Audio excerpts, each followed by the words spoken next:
What's up, guys? It's your boy DJ coming at you live with a video on the Electro Drive Ezip 400. Okay, I'm a little confused here. Check it out.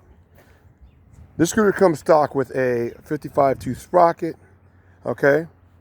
And that's kind of high for that small motor, so I re-geared it. Let me show you guys. All right. Uh-oh. That is a brand new 65 tooth sprocket, right? That's a 65 tooth sprocket, brand new. Stock motor, brand new sprocket, like $12, $13, okay? I'm confused. That's a 10 tooth reduction, okay? My top speed yesterday, I did a run on this scooter yesterday, was 26 miles an hour, okay? Even with that change in the gear reduction of, I went up 10 teeth on the rear sprocket, I still did 24 miles an hour. I'm a little confused. But that's good, though. I mean, the torque's good. I'm not going to be riding that fast. I'm trying to test these older scooters out and see if they can be long-range commuter scooters. So my average speed when I ride this thing is only going to be 10 to 15 miles an hour. But it's nice to know you can go 24 miles an hour. But anyway, that's the Ezip 400. Yeah, guys, I just did this test. This is a stretch I used. I started down there. I was rolling already, and I punched it. And that second stop sign, you probably can't see, is way down there. I came all the way right up to this corner here, and I left the gas. But anyway, I clocked the phone GPS says I was doing 24 miles an hour. Now I could feel I was moving. Sorry, I didn't mean to get you guys that close. I could feel that I was really moving fast. So, yeah, now I'm done. As far as gear reduction or whatever else, I almost wish I would have went a 70 tooth on the rear just to slow it down a little bit more. I don't know. You guys can probably get one custom made. I know places that are custom to them. But that is a 65 tooth sprocket, guys. Wow. And it still does 24 miles an hour. Like I said, I did it yesterday and we clocked in at 26 with the stock sprocket. So, yeah, there you go. Ezip 400 update on the sprocket change. Yeah, I got it off of eBay. It's actually the sprockets for a little motorcycle, but I did check the measurements and everything, and then I put it on today, lined right up. Everything works great. I'm going to take it on like a 5-mile trip.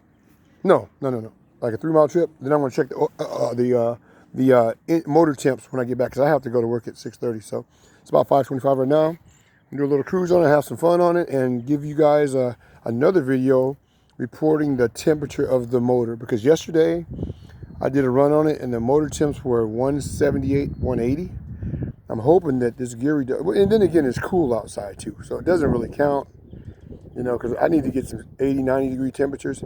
That's when you'll know if these little small motors can be used as commuter scooters, because they'll hold their heat and heat up more when it's warmer outside. So.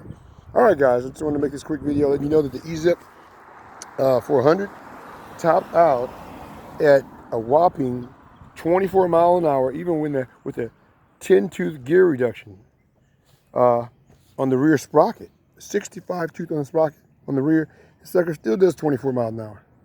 What does that say about that motor? That little motor is something else. So there you go again, guys. Get a good look at it. Ezip. Ezip 400 is a contender. I'm trying to get it up to the E-Move cruiser specs of a whopping 52 to 60 miles of travel. Range test coming soon. Right now, I got a 14 amp hour battery, lithium-ion battery under the deck. I think there's a 30 amp discharge under the deck, and I have another 10 amp hour battery that I'm going to strap up here. That's going to be my 24 amp hour battery. And I'm going to use a parallel plug and merge them together, so I'll have 24 amp hours to play with. I'm guessing that at 24 amp hours, it'll probably get me, hopefully, 30 miles or more. Hopefully more than that. But when I do my final range test, I'm going to have 2 batteries up here in the back. One in the back of the handlebar and one in the front. Those both are going to be 10, plus the one under the deck. That's going to be a total of 34 amp hours, guys. 34 amp hours. And I'm going to ride that thing until it dies.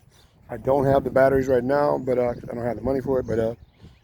But I only got one more battery to get, so probably within a month I'll have the second battery where I can do a final test on this thing to see how well it does. Because right now, like I said, I have it at a 14 amp hour battery under the deck.